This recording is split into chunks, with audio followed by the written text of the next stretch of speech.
Hey guys and girls, this is Chad with the Mercenary Musician Podcast. Just want to let you know what we're going to be talking about today, and that's dealing with the unexpected. We're going to be covering anything from technical difficulties, double booking, tough crowds, the weather, what happens when you're forgetting gear, micro savings financially, dealing with injuries, and even traffic. Check us out. Here we go. Welcome, folks, ladies and gentlemen, to another episode of the Mercenary Musician Podcast. I'm Chad. I'm Peter. And today we're going to be discussing how to deal with the unexpected. Yes. The unexpected, or as I like to call it, the fun expected. Thank you for allowing me that. Those jokes are more for me than you.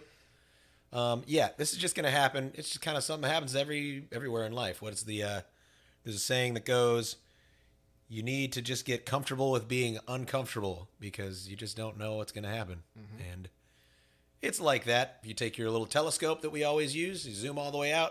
That's how life is. Zoom all the way in. That's how today is. So really the big, important, broad point of this dealing with the unexpected is being prepared for a wide variety of things that could go wrong. And as you gain experience, you'll start to have more and more things go wrong that you weren't expecting. And then the next time you will know that that's at least a possibility, however remote. So, for instance, having backup gear, just as an example, being prepared for a variety of technical difficulty type scenarios where you got backup strings, you got backup picks, you got 9-volt batteries, that type of thing. Having your gear. Power cords, definitely having at least one spare power cord is great. Having a spare mic is a good idea. Cables, yes, spare cables. Yeah, those printer cables are terrible. Yeah, well, you don't use printer cables at solo gigs so much, but yes, we use them here for hooking the mixer up to a computer to do our recording. Spare cables are always good. We don't need to get too into the nuts and bolts. It's the broad idea, right? You just want to remain as prepared as you possibly can without, having everything in the kitchen sink with you. But you want to have the stuff that is relatively likely to go wrong covered. Strings, you should have backup strings. You should be prepared to change them quickly at a gig in your break. Yeah. So be ready for not just technical difficulties, but ready for, again, this is the broad point, right? The importance of being prepared for a variety of scenarios. Things could unexpectedly happen, right? You got technical difficulties, you got booking issues, you've got issues with the audience, with the crowd, with a difficult person in the crowd. The weather can go wrong on you. Gear that you left somewhere or is broken, kind of related to technical difficulties. Changes in management on a broader topic. I've got a gig right now where I was booked for the next 8 months there, and they had a change in management that might change the status of that. You want to be ready for that, for something like that to happen sometimes. Mm-hmm. I mean, you don't need to be afraid, don't live in fear about things, but just be ready for the idea that stuff can change on you at a moment's notice. I mean, I know this has been kicked to death, this topic, but the pandemic is a great example of that.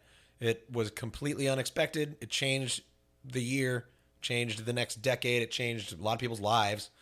And, you couldn't have really been perfectly ready for that. If you would have been perfectly ready for that, you would have made $1 billion in the stock market, But, so you can't be perfectly ready for it.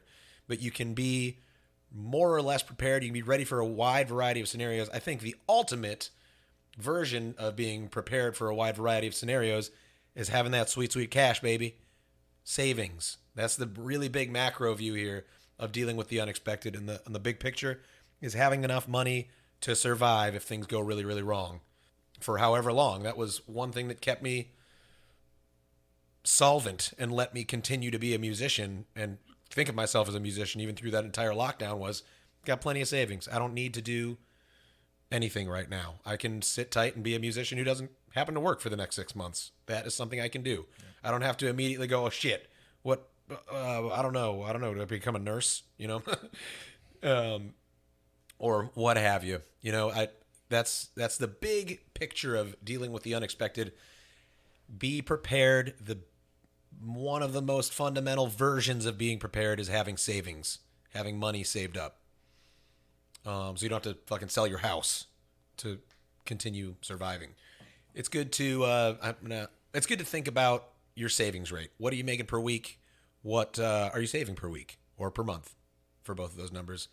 If you have not made the transition yet to full-time music, whatever you're doing right now, save your money. You should. I think a good rule of thumb is if you can do it, 6 months in savings, 6 months worth of living, right? Saved up so that there'll be ups and downs when you're getting started here. You'll start out making $200 a week, $300 a week, $500 a week. I want you to be able to stick with it and not get beat all the way down to zero. That's when there's no losing except quitting, right? The only way you lose at this is by giving up, and one of the most common ways to give up is running out of money. Save, take the job that you currently have. What I did was I waited tables, and I lived with my mom, and I spent a year doing that, and I saved up 10 grand. That was my plan. And then I moved out of my mom's place. I rented a place. I had $300 a week in gigs coming in, and I was like, well, my rent is $600 a month, or rent and utilities was like $650 or $7. I was splitting it with a girlfriend at the time. Okay, I'm making $300 a week. I'm spending half my month's pay on just the rent. Spend another week's pay on food. Okay, I mean, I could do this. If you don't like spend any on yourself with that budget, you're still putting $300. You're still saving $300. So let's say you spend half of it on fun, you're still saving $150 a month. I mean, that's not the end of the world, right? Mm-hmm. So if you're starting out with even just a $300 work week, if you're in a relatively cheap place and you are in a good living situation, you can still save money with that amount of work as long as you keep your expenses very, very low. But it will feel a lot better having 10 grand in savings underneath that. Yep. In case you lose one of those gigs and now you're making $150 a week or $200 a week or whatever. What happens if you injure your hand and you can't play? That's a different story for sure. That should go on this list. We don't have that on here. Injuries, dealing with the unexpected. That is something that I have not totally addressed yet, actually. I've been thinking about this, getting some sort of disability insurance, and I know that it's doable. I looked into it once, and it was prohibitively expensive the way that whatever I had looked into, but I think that I just didn't exhaust all the resources. So I'll come back to this on a different episode, but you should have some kind of insurance. You should definitely have health insurance. As far as disability insurance, I know that my girlfriend is a professional photographer, owns her own business, and she has disability insurance, which she says is relatively affordable. I have something kind of like this where I get some amount of money for, it's like some kind of insurance warranty thing. I'm not, honestly, this is a weak point of mine. Insurance I hate it, but it's necessary, and I'm looking into disability insurance, and we'll get back to you on that. It's a interesting topic there. I didn't even think was going to come out, but it just kind of, so I think you do it based on your income. So you say like, hey, I do this kind of work. It's not manual labor. It doesn't seem like a high risk for injury. I've been doing it 6 years. I haven't been injured. I'm doing this kind of work. I make this amount of money. So this is what I would need to be replaced if I was not able to work. What does that cost? And we'll have to get back to that because I have to do some research on it. All right. So zooming around here, we've covered the kind of macro idea, the importance of being prepared for a variety of scenarios, saving your money, the big macro skill that will smooth out a lot of bumps. Let's get into some nuts and bolts here. So technical difficulties. Let's say you have a piece of gear that breaks. Hopefully you have a backup piece. And so you want to have your kit. It should be just like a little tool bag, right? 8 inches by 12 or 16 inches or something like that. Kind of a rectangular bag is what I have. Filled with cables. I've got everything I need plus one basically. The only things I don't really have backups of, like with me at gigs, are my guitar, my mixer, and my speaker. So some people might think, oh, that's crazy. You should have backups of those things.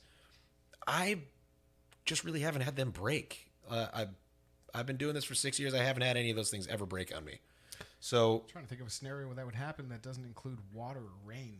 Yeah, that could happen. I carry a tarp with me. There's another dealing with the unexpected. That's a thing that you should have in your car.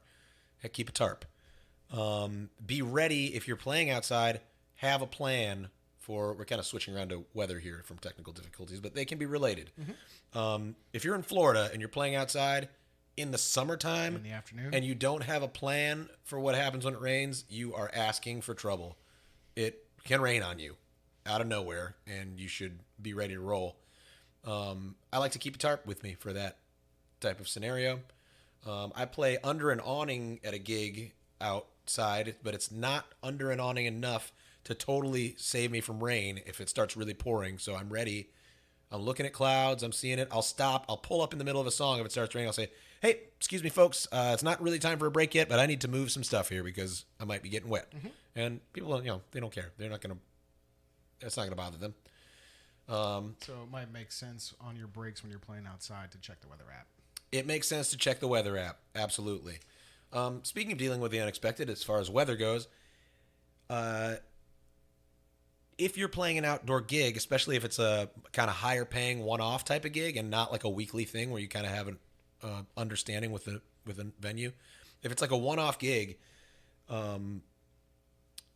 you should probably have a contract. Like if it's a wedding or something, outdoor wedding, for instance, and the weather puts the kibosh on the whole thing, you should have something in the contract that says, look, if it gets canceled for weather on the day of, I still get paid half. Something like that. That way you're covered and you're not just booking something a year in advance and having it rain and not get paid for it at all. Contingency plan. Yeah. So that's a kind of related to weather there. Here's one thing I'm thinking of. Just because maybe you guys have this, maybe you don't. I have very sensitive eyes. So if I was playing an outside gig and say I was positioned looking into the sun, I wouldn't be able to do it without sunglasses. Yeah, that's a good thought. Something you might overthink. And it's just overlook. Yeah, excuse me. Yeah. That's okay. It's just that seems like a little thing, and that's something that will happen to you once, and there are tons of those things like that. That's kind of another big macro idea here is learn a lesson once. All right, let the thing happen to you, and let that be the only time it happens to you because you're prepared for it next time. Yep. Something similar to that happened to me early was I didn't have a power cable. I was one power cable short. They're like printer power cables that we use for mixers and speakers. They all have the same kind of like look. You'll know what I'm talking about if you know what I'm talking about. I forgot one, and I had to call my mom. I was set up. I had 5 minutes left or 10 minutes left, and I was like, Mom, please grab a power cable and bring it to my gig, please. And luckily my mom is kind of like a 9 to 5 person. It was a 6 p.m. gig, and she's like, okay, cool, I can do that. I was just getting started. This was my first year. I was a power cable short. I have not been a power cable short ever since then, ever, never, ever, ever, ever, not once, because it was so hectic, stressful, embarrassing. I just never did it again. Now I have all the power cables I need plus one in my bag every time. And those things never break, by the way. I've never had one break. Those are cables that you can just wrap as rough as you want. Just wrap them around your hand, toss it in the bag. Instrument cables you need to be a lot more sensitive with. But yeah, and there is a method to wrapping those correctly to prolong their lifespan. Yeah, we'll have a whole video about gear care. Video. Yes, we'll do some video of that. Beautiful. You got to have video for that. Okay, so yes, be prepared and learn from your mistakes. That's simple enough, right? You forget a piece of gear or you have a piece of gear break on you and you don't have a backup, learn that just the one time, all right? And in the meantime, just look through your gear, set everything up, right? See how everything looks set up, and then look at what your bag looks like. And then if there is nothing left in your bag when you're all set up, then you don't have enough backup gear. You should have your bag open with all your stuff set up, and there should be, oh, look, here's an extra power cable. Here's an extra instrument cable. Here's an extra power supply for my pedal. Here's an extra whatever, Here's an extra microphone. You should have an extra microphone. Although, again, that's another piece of gear that has never... The SM58 mics are you should probably throw that thing against a brick wall and it'd be okay. But I have an extra one just in case. And they're small. That's kind of another thing. There's a trade-off here between small, big type stuff and expensive. There's a trade-off, right? The reason I don't have an extra $600 fucking speaker in my car is because it's an extra $600 speaker. The reason I don't have an extra $200 mixer in my car is partly because it's big, partly because it's $200. And also, this interacts with the fact that these things have never broken on me. If they break on me once, I mean, it'll be the first time in 6 years. Maybe it'll be a different story, but I've never had the speaker break on me. I've never had my mixer break on me. Guitar, I have had a technical issue with before, but if a guitar gives you a technical issue, it's again, you kind of run into the same thing where like, okay, there's a $500 piece and it's huge. So how am I going to bring a backup? Some people might disagree with me here and bring a backup guitar. I don't think so. If it really comes down to it, a lot of times you can get to a guitar store. You can get to a guitar center, pick up a guitar for the night, return it the next day, or maybe keep it if your guitar's broken. Or, I think Guitar Center has a really good return policy. I think you can return stuff within 30 days as long as it's not fucked up and get your money back. Yes, guitar, I'd say the three big things I don't have backups for: guitar, mixer, and speaker. I do have a backup mic stand. Mic stands fucking break all the fucking time. I hate those things. Why do you think that is?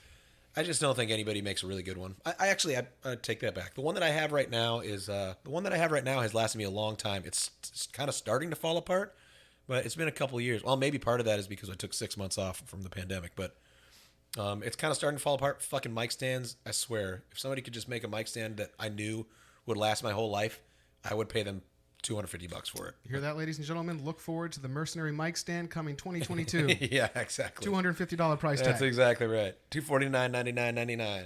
Okay, so yeah, have backup stuff. Again, if you set up all your equipment and you look in your gear bag and there's nothing left in there, you're using every piece of equipment you have, you do not have enough backup stuff. Cables, but really cables are the most important thing. Cables will go bad the most. Got cables and strings and guitar picks. If you need a guitar pick, I was going to say, that would be the... Put guitar picks in your bag. I leave guitar picks everywhere. I just leave guitar picks in my pockets. I leave guitar picks in my car. I leave guitar picks in my gig bag. I leave guitar picks in my guitar case. I leave guitar picks everywhere. In my wallet. Yeah, in my phone case. Right, exactly. I just put them in places where they're going to be. If I look around, I'm like, shit. Yeah, and I need a guitar pick. Oh, here's one. It's in my tip jar. I put some in my tip jar. Yeah. I just leave them everywhere. And it's just better that way. Just keep... And that's, again, we get back to the cost thing. Those are so fucking cheap, along with strings, or like compared to your other gear. Yep. And they break so often, and you lose them so often, you should just have a million of them around because they're cheap and then you lose them often. Guitar Center actually offers a monthly string club where it's like you pay, I think, $9.99. You get, up to a pack or two of Ernie Ball strings or your selection of whatever strings you need. If that could work. If you're doing this on a regular basis and you're seeing that you're constantly breaking strings. Yeah, that could work. I don't change strings very often, honestly. I play a nylon string guitar, and I take it pretty easy on the guitar. As part of my technical skill I'm trying to develop, which is you should be taking it easy on your guitar. You shouldn't be playing the shit out of it. Anyway, that's more of a technique thing. But I don't really break strings that much. I wear them into the ground before I break them. They just like start sounding they go dull. dead. Yeah. Okay, so where are we now? That was technical difficulties. Technical difficulties. We did weather a little bit. Missing gear we kind of addressed. It's really related to technical difficulties. It's forgetting something at home. Mm-hmm. You should be, first of all, you should be prepared to not forget shit. Do your dummy check at every gig when you're cleared off the stage. Do a dummy check. Look at your area. Make sure you got everything. And make sure you've reset the space, too. Don't leave it to a server or bartender. This is not quite on the topic of dealing with the unexpected, but don't leave it to a server or bartender to clean up after you. Yeah, no. Reset your space. Throw your bottles away. Leave it better than you found it. Leave it nice and neat. Put the table back if you moved a table. Don't leave it to somebody else to do.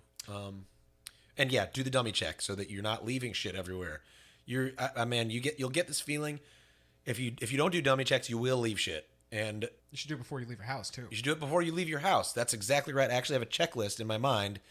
Every time I get in my car, the only thing I really pull out of my car, because I live in a very safe neighborhood, the only thing I really pull out of my car is my guitar, because I don't want to leave it in my humid outdoor carport area. If you have a garage, that'd be ideal, because then you're really safe. But I have a carport. I just kind of trust the neighborhood, and nobody's ever fucked with it. But my speaker, my mixer, my hand cart, my gig bag, my mic stands, my lights, my speaker stand, all that stays in the car. Sometimes if I'm feeling weird about it, I'll put my moving blanket over it. I keep a moving blanket in my car too. But I get in my car, I have 6 things. My checklist is 6 things long, right? And I know that they're all in the car every time I get in.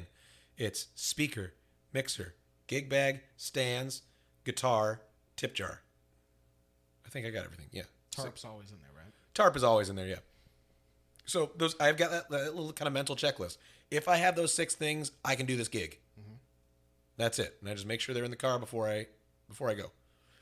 Also the tip jar always comes in and out with me because I pull the money out in my room and count it up. So yeah, and I've got a system. You know, I pick up my tip jar from my bedroom, walk out into the living room.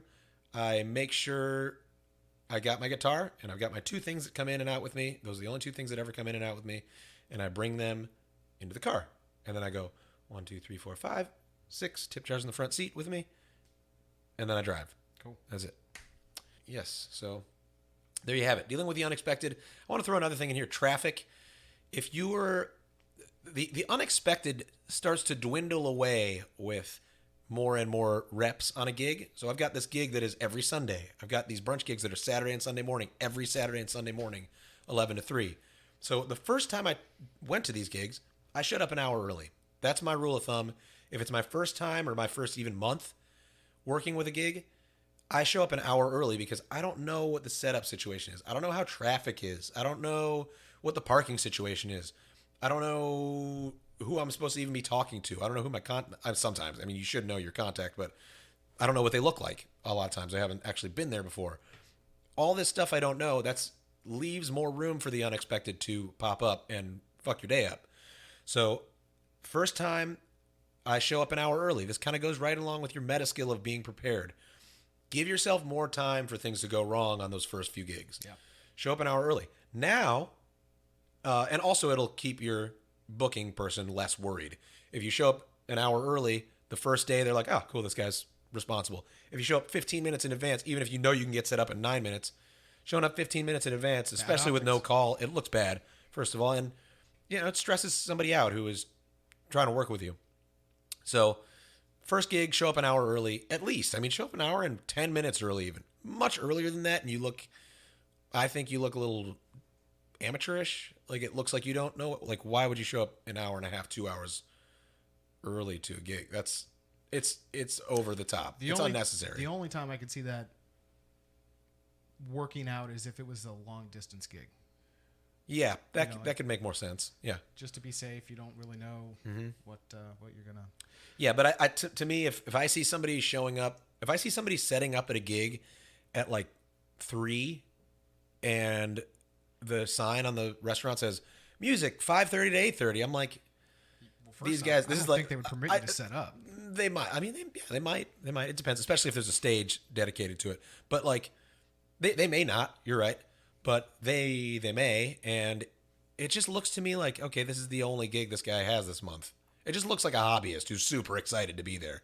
Mm-hmm. There's nothing wrong with being excited to be there. You should be, but it just looks like amateur stuff to me. Yep. Maybe I'm being unfair, but when I see somebody setting up 2 hours early, I'm like, okay, first of all, I'm not going to get to see this show because this guy's. I'm telling you, I wouldn't have him set up. Yeah.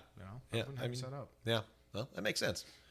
I don't think it looks. Stage is different. Yeah, stage is different.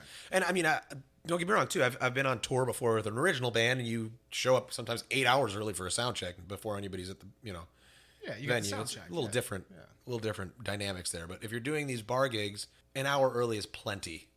I mean, once you get good at this, you'll be able to. I can set my gear up in 9 minutes. That's my record. I can get my gear into a building and set up in 9 minutes. When you're at home, you just time yourself. That's right. No. Repetition, folks. I just slowly have gotten so I know exactly the order stuff goes in. I know exactly what I'm doing. I just get it. I can get it done fast. And so with these gigs, the unexpected is much less likely to appear with these Sunday gigs and the Saturday brunch gig because I have done them every week forever. The people there know me. They know even if I show up at 10:45, I'm going to be started by 11. Sometimes 11. Sometimes 11:05 if I show up that late. Yeah, but you'll make a comment, have fun with it or something. I'll make a comment, have fun with it, and they know I'm showing up. Yeah. If I, and don't want to start 5 minutes late. Don't let that be a habit. It's not a habit for me. I don't let me imply that either. But they know I'm going to show up. I don't have to, and I know I can get set up in 9 minutes if I have to. So. If some emergency is happening in the morning, I got to walk my dog. My girlfriend can't walk my dog today. I got to walk the dog real quick before I go to work. Oh, shit, I forgot about that. Oh, I got to put gas in my car. I should have done that. again, be prepared. You should have your car filled up enough. Flat tire. Yeah, flat tire. I mean, You just never know. that's another just life skill. Be prepared to change your own tire and be prepared to make a phone call that explains what happened. And, be prepared for these things. Just kind of think through them. What's the worst that could happen? Do your, it's another Tim Ferriss thing, fear setting. What is the absolute worst that could happen here? And it's a little different point. His fear setting is a little different thing. That's all right. But it's the same idea. Go through your absolute worst case scenario, and then what could you do? Yeah. There's stuff you could do. Preventative measures. Yeah. I want to take a quick moment and remind you guys you are, in fact, listening to the Mercenary Musician Podcast. Yes, you are. Check us out on Spotify, Apple Podcast, Podbean, Audible. We're also on Instagram, Facebook, and YouTube. Like and subscribe, please. Please. We got some reviews on there. We got a couple 5-star reviews. We got five-star reviews as of today. It feels good, man. Thanks for commenting. We really appreciate that. It helps a lot. We're just getting started here, so keep rolling with us. I'm having fun with this. We're gonna keep doing it. Yeah, I know that we do appreciate you, and we know that this wouldn't be possible without you. We do. Thank you. We do, and that's true. And thank you. Now back to it. Back to it. Let's talk about the venue itself. Okay. Yeah, unexpected stuff here, right? So we got the possibility of double bookings, which it's gonna happen to you. Mm-hmm. If it doesn't happen to you within the first 6 months, then that's surprising. Whether it's your fault or the venue's fault, it will be unexpected, because if you were expecting it, then you wouldn't have fucked it up. It wouldn't have been a double booking, right? So when this appears, first thing you want to do is figure out what happened here. What went wrong? What's going on? Well, yeah, so you should look through your text message. This goes along. Exactly, because you'll have it if you've been listening. If you've been listening, you'll have a text message of what the gig was, right? You'll be able to say, "Oh, I messed this up. Oops," or "Oh, you messed this up. Oops on you." I would say kind of use your. There's sort of a rule of thumb where it's like whoever's set up first kind of keeps the gig. It depends a little bit. If I were a solo guy and a band came in and I was getting set up first, I would still leave. I would still say, okay, I'll handle this with the bar. Yeah. If it's your fault, obviously it's not your gig. Sorry, you fucked this up, So that's obviously just a non-issue. But be prepared for this stuff. Be ready. If it's their fault, what are you going to do? I don't know if anybody here has ever played baseball. I love my baseball metaphors and analogies. In baseball, you're out in the field. You're always thinking, what am I going to do if this? What am I going to do if that? What am I going to do if this other thing? You're thinking, okay, there's a guy in first base. I'm in the outfield. If they hit a pop fly, I need to obviously first catch it in the air and then look to first base to see if the guy tagged up. Yeah, it's another form of situational awareness. Yeah, so you're just thinking about what you do. Okay, if a grounder gets hit to me in the outfield, there's a guy in first. If I can gun him down at second, I'm going to go for that. If I can't, I'm going to try to get it down to first. If I can't get either of them and it's just a base hit, I'm going to throw it to third to cut him off or whatever. I'm not a great baseball player, but that's like the idea, right? Yeah. What do I do if this, right? So if there's a double booking and it's their fault, what do you do? If there's a double booking and it's my fault, what do you do? If there's a double booking and there's another solo musician who's already set up, what do I do? What if it's his fault? What do I do? How do I discern that, right? And that's why showing up an hour early is so crucial as well. Especially with a venue you're not super familiar with. Now, my Sunday evening gig, I don't ever have to fucking worry about my Sunday evening gig getting double booked. They do the set it and forget it thing. That's my Sunday night. Peter Coulter is there Sunday from 6 to 10. Yeah. That's the gig. Rain or shine. That's right. And seriously, like I sit out there by myself in the rain under a tiki hut. Oh, we know. Yeah, I've done it before. Especially during summer. It's just part of the thing. So, yeah, double bookings, that's a thing that can unexpectedly happen. It should happen less and less on your end as you get more experience with this. It will still happen on the other end a lot of times. It will just still happen. A lot of times you're booking with people whose full-time job is managing a restaurant. It's not booking you. Exactly. You're just like their 10th job, right? Mm-hmm. So sometimes things happen like that. And usually it's booked kind of weeks in advance as well. So a lot can happen over that period of time. Yep. Especially when you have so many different things coming at you on a regular basis, it's easy to get lost in all of that. It is. Chad is speaking from the experience of a person who booked for bars and restaurants. Yep. I will say this. Again, you can reduce the likelihood of these unexpected things happening to you. Even if they're someone else's fault, you can reduce the likelihood of somebody else double booking you by confirming stuff, confirming it again. communication. Maybe not confirming it a third time, but confirming it twice, right? Confirm it, say, hey, I'm going to text you about this. Boom, the gig, September 14th, Friday at 5:30 to 8:30. This is Peter Coulter, looking forward to it. I'll be there an hour early. Thanks. At the rate. Put the rate in there, too, for $300 or whatever. And they'll say, yep, confirmed. Or if they don't say anything, then nudge them in an hour and say, hey, just want to make sure you've confirmed this and we're good on this and this is in the books. Should you retext or should you call after that? I'd say retext one more time, and if they don't respond to that, then call. Okay. How far along thereafter? I'd wait an hour, 2 hours maybe. Maybe a little longer. Same day as a gig? An hour might be... Oh, no. I'm saying when you book the thing, you should text. Oh, yeah. At the time of booking. And then say, hey, are we confirmed? And then just make sure they confirm it. But like 48 to 24 hours prior, you would send another... Oh, I don't really do... If it's something that is a first-time gig, I will do that. Yeah, I'll do it in advance. Maybe more than 24 or 48 hours in advance. A few days in advance. Oh. Hey, just making sure we're on the same page. I'm going to be there, blah, blah, blah. You could do it the day of. Sometimes I do it the day of. I don't really have a firm system for this, actually, now that you mention it. So I would suggest at least 24 hours beforehand. Okay. Coming from the other side. Okay. Yeah. At least 24, so like 24 to 48? Yeah. That makes sense to me. I wouldn't do anything further than that. Like nothing more than 2 days out. Yeah. Because then there's other shit going on. Yeah, they're just like, what? You're talking both parties. 3 days? I'm managing a fucking restaurant over here, dude. At least 24 hours, they're already more than likely. Right. They're thinking of the next day as well. Right. That's just kind of how you do it. Okay, so yes, we're the main topic again. I just like to keep hitting this so we don't lose sight. Dealing with the unexpected. In this case, we're talking about double bookings, which could be your fault, could be the venue's fault, could be the other musician's fault. Be ready for all of those possibilities, and what are you going to do in each one? Like I mentioned in a previous podcast, if it's the venue's fault, you got to get money. You got to stand your ground, and you got to say, hey, yeah, it's okay. It happens to everybody. Hopefully they'll be admitting their fault if it's their fault. If they're not, then you got screenshots of the conversation that shows that they booked you on this day and that you're here. And I mean, you never want it to get to that point where you're like, hey, look, I have proof, idiot. Hopefully they're just like, shit, this is my fault. Usually. And never use those terms. Yeah. Yeah. Don't be a dick. But, in I think every case, I can't think of a case where it didn't happen this way. I showed up, the thing was double booked. I asked for half pay because I booked a Friday night around this, and they're okay with it. So half pay is I think half pay. Compensation. To me, I think I just invented that out of my. I like it.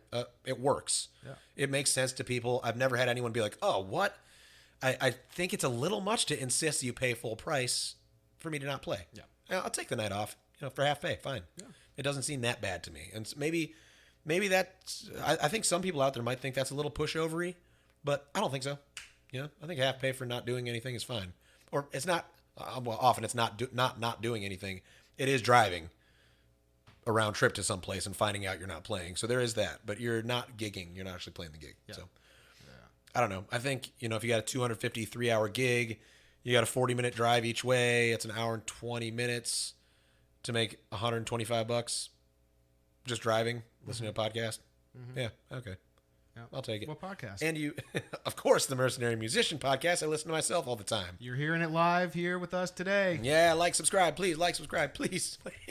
Please. So another thing that can change with the venue, and this is something I know about, is the management.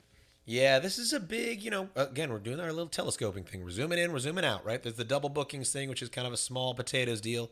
The changes in management thing can be a big potatoes deal, right? I have a gig right now that I booked like 8 months in advance, and they're saying, everything from January on of next year, you need to resubmit to this other management company. And it's a pain in the butt. I have not done it yet. I've been putting it off, which I know that I've recommended to you folks not to do. Don't put things off. Do them when they cross your desk. It's just like a pain in the butt. And it's important to be prepared for that type of thing. And I mean, if it really goes wrong, you lose all the gigs.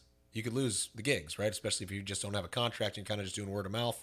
Not word of mouth, but verbal contract type stuff where you're just doing a weekly gig. You don't, you just kind of show up every week and they pay you, and it goes on that way for a couple of years. And, new management. No, we don't do music here anymore. We're doing something else. Yep. That happens. So savings, save your money, and be ready to market yourself for a new night. You know what I'm saying? I'm doing a little marketing dance here. I'm doing like a little, yeah, baby, getting the flow, move my shoulders a little bit. Just be ready to kind of like, Keep your business cards. Just be ready to move on these things. Be fluid. Don't be so attached to a gig that if you lose it, your whole world is going to fall apart. It's one of the cool things about this job is you don't need any one gig, really. Yeah, you mentioned it last week that on one of the last episodes that every gig you have now you didn't have last year. Oh, these are all brand new. Yeah. My entire schedule is totally new from top to bottom. Yeah, so these things can flow and they can be restructured and they can be replaced. But you need to be prepared, not just physically in the nuts and bolts way for that. Mentally prepared. Be flexible. Be ready to lose a gig. Do your little baseball exercise. I'm standing in the outfield. There's a man on second base. What happens if it's a grounder? What happens if it's a base hit? What do I do? Be ready for that in all kinds of areas, right? What happens if I lost this gig? What would I do? Well, I'd go look for another gig to fill that spot. That would be one thing. Thank God I would have savings because I'm a good saver. I would do this. I'd do that, whatever. Reach out to the network that you've been building? I'd reach out to my network that I've been building. I'd be talking to my other local musicians and seeing if they know of anything happening. Just think about this. Be prepared for stuff to happen. And the more you see stuff happen, obviously, the more ready for wider variety of stuff you'll be. Yeah. And also listen to me, because I've been through about 6 years worth of this bullshit. So we saved the best for last. Tough crowds. I love this one. There's a whole episode. There's going to be a whole episode on just fucking people in crowds, because they can be really hilarious. Actually, speaking of hilarious people, man, I hope I'm going to be able to do this story justice, because it was really amazing. It's really the opposite of a tough crowd. I was playing this night, Sunday night. It was out of my Captiva gig, and I was on the last hour, which it's the last set of the last gig of my work week. So I'm sometimes if it's slow, it can kind of be, all right, I'm ready to get home, and I'll let my energy drop a little bit. And I'm not saying that I was necessarily doing that, but maybe it started to flag a little bit. And this guy comes in. This guy never said a word. He did not say a single word the entire time I knew him, for the 5 minutes I knew him. He just kind of looks around. He makes this face yeah, I'm digging this, bobbing his head like Roxbury style. He's just oh yeah, dude. He's not saying any words. This is I'm just giving you, obviously the only medium I have right now is words. So I'm kind of giving you his mannerisms with just my words. And he's just, kind of doing this yeah, dude, body language, kind of dancing pretty smoothly. He's yeah, all right, cool. He goes over to this table. He's kind of gives a what the fuck look, looking around at tables who are not into it. He's just what the fuck are these people doing? Kind of look. What's wrong with you? Yeah, and he gets up into this table and he just kind of claps at him, not aggressively, but kind of gives him a hey, what the fuck are you guys doing? There's music here. Let's move. He's dancing with them. He kind of gets them moving. He moves over to another table, kind of gets them moving. He moves over to this other table, kind of gets them moving. Now he's got 3 tables kind of dancing, and he just starts skipping up and down the aisles of this nice. Outdoor. Dude, this dude is clapping. He's the best hype man I've ever seen in my entire life. I've never seen anything like it. He had the whole place just woo, fucking just going nuts within 2 minutes. And then he just ran off into the night.